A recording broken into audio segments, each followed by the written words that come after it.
ಅವರವರ ಆಸ್ತಿಗಳು, ಅವರವ್ರ ಸಂಪಾದನೆ ಮಾಡಿದಂಥ ಆಸ್ತಿಗಳು ಅವರ ವಂಶ ಪಾರಂಪರ್ಯವಾಗಿ ಯಾರು ಕೂಡ ಅದನ್ನು ದುರುಪಯೋಗ ಮಾಡ್ಕೊಳ್ಬಾರ್ದು. ಅವರ ಆಸ್ತಿಗಳು ಅವ್ರ ಹಕ್ಕಾಗಿ ಉಳ್ಕೊಳ್ಬೇಕು ಅನ್ನೋ ದೃಷ್ಟಿಯಿಂದ ಪ್ರತಿಯೊಂದು ಆಸ್ತಿ ಕೂಡ ಮ್ಯಾಪಿಂಗ್ ಮಾಡಿ ಅವರ ಹತ್ರ ಆಧಾರ್ ಕಾರ್ಡ್ ಪಡ್ಕೊಂಡು GPS ಮಾಡಿ ಆ ಸೈಟು ಲೊಕೇಶನ್ದು ಫೋಟೋ ಮಾಡಿ ಅವ್ರದ್ದು ಫೋಟೋ ಹಾಕಿ, ಇಲ್ಲ A ಖಾತೆ ಇರ್ಬೋದು, ಇಲ್ಲ B ಖಾತೆ ಇರ್ಬೋದು, ಇವೆರಡಕ್ಕೂ ಕೂಡ 23 ಲಕ್ಷದ ಆಸ್ತಿಗಳಿಗೆ ಮನೆ ಮನೆಗೆ ಅವರ ಹಕ್ಕನ್ನು ಪ್ರತಿಪಾದನೆ ಮಾಡಲಿಕ್ಕೆ ನನ್ನ ಖಾತೆ ನನ್ನ ಹಕ್ಕು ಆ ಅಭಿಯಾನವನ್ನು ಹಮ್ಮಿಕೊಂಡಿದ್ದೇವೆ. ಕವರ್ ಟನಲ್ ಬರ್ತದೆ. ಸುಮಾರು 2.2 ಕಿಲೋಮೀಟರ್ ಒಂದು ಟನಲ್ಲು.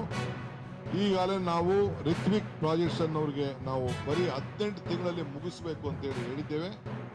ಅದ್ರ ಜೊತೆಗೆ ನಮ್ಮ ಮೇಕ್ರಿ ಸರ್ಕಲ್ ಏನಿದೆ ಅಲ್ಲಿವರೆಗೂ ಕೂಡ ಅಲ್ಲಿಂದ ಇನ್ನೊಂದು ಎಲಿವೇಟೆಡ್ ಕಾರಿಡಾರು ಸುಮಾರು 1.7 ಕಿಲೋಮೀಟರ್ 2+2 ಲೈನು.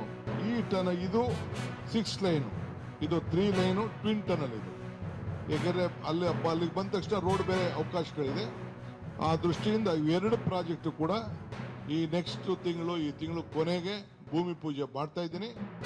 LOI ಕೂಡ ನಾವು ಕೊಟ್ಟಿದ್ದೇವೆ.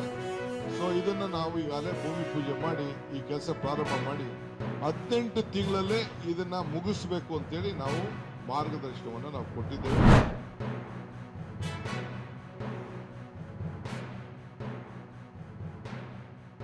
ಮಾಡಿ ಬೀದಿಗಿಳಿದು ಇದಾಗಬೇಕು ಅಂತ ಒಂದು ಭಾವನೆಯನ್ನು ಕೂಡ ಜನರಲ್ಲಿ ಮೂಡುವಂಥದ್ದು ಮತ್ತು ನ್ಯಾಯಯುತವಾದಂತ ಒಂದು ಬೇಡಿಕೆ ಆಗಿತ್ತು.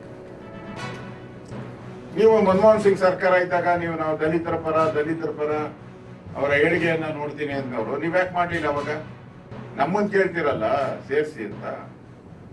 ಈಗ ಸುಪ್ರೀಂ ಕೋರ್ಟ್ ಸ್ಪಷ್ಟವಾದಂತ ತೀರ್ಪನ್ನ ಕೊಟ್ಟಿದೆ. ನೀವು ಯಾವುದೇ ಈ ತರದ ವಿಚಾರಗಳನ್ನ ಕೋರ್ಟ್ ಸ್ಕ್ರೂಟ್ನಿ ಬರ್ತದೆ.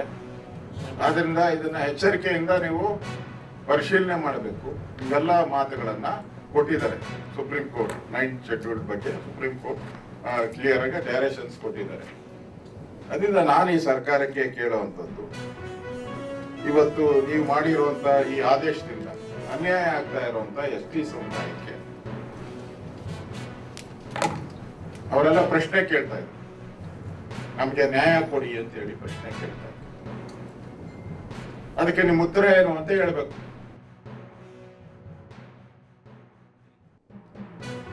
ಪಾಸ್ ಮಾಡಬೇಕು. ಎಷ್ಟು ಪರ್ಸೆಂಟ್ಗೆ?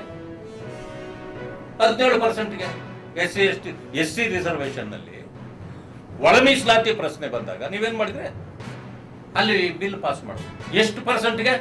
17%ಗೆ. ಈಗ ನೀವು ಬಿಲ್ ಇದನ್ನ ಒಳ ಮೀಸಲಾತಿ ಕೊಡ್ತಾ ಇರೋದು ಎಷ್ಟೊತ್ತಿಗೆ? 15%. ದ್ವಂದ್ವ ನೀತಿ ಅಲ್ವಾ ನಿಮ್ದು? ಇಲ್ಲ ಒಪ್ಪಕ್ಕಾಗಲ್ಲ ಅಂತ ಹೇಳಿದ್ರೆ ಅದು ಬೇರೆ. ಅಂದ್ರೆ ಕೋರ್ಟ್ಗೂ ಕೂಡ ಮನವರಿಕೆ ಆಗಿದೆ. ಈ 6% ಜನಸಂಖ್ಯೆಗೆ ಅನುಗುಣವಾಗಿ ಕೊಟ್ಟಿರೋದು. ಇದನ್ನ ತೀರ್ಮಾನ ಸರ್ಕಾರದಿಂದ ನಮಗೆ ಬರ್ಲಿ ಅನ್ನೋದನ್ನ ಹೇಳಿದ್ರೆ ಹೊರತು ಅದನ್ನ ಬಿಟ್ಟು ಇವ್ರೇನ್ ಮಾಡಿಬಿಟ್ರು, ಇಲ್ಲ ಅದನ್ನ ಸದ್ಯಕ್ಕೆ ನಾವು ಪೆಂಡಿಂಗ್ ಇಡ್ತೀವಿ ಅಂತ ಇವರೇ ಒಪ್ಕೊಂಡು ಇವತ್ತು ಪರಿಶಿಷ್ಟ ಜಾತಿಗೆ ಕೊಟ್ಟಿರ್ತಕ್ಕಂಥ 2% ಮೀಸಲಾತಿಯನ್ನ ಮತ್ತು ಪರಿಶಿಷ್ಟ ವರ್ಗಗಳಿಗೆ ಕೊಟ್ಟಿರ್ತಕ್ಕಂಥ ಆ 7% ಅಲ್ಲಿ ಅಂದ್ರೆ 4% ಹೆಚ್ಚಿಗೆ ಕೊಟ್ಟಿದ್ದನ್ನ ಇವರೇ ಇವತ್ತು ತಡೆ ಹಿಡಿದಿದ್ದಾರೆ ಹೊರತು ಇದಕ್ಕೆ ಕಾರಣ 9th ಶೆಡ್ಯೂಲ್ ಅಲ್ಲ, ಯಾವುದು ಅಂದ್ರೆ they utterly failed in convincing the court.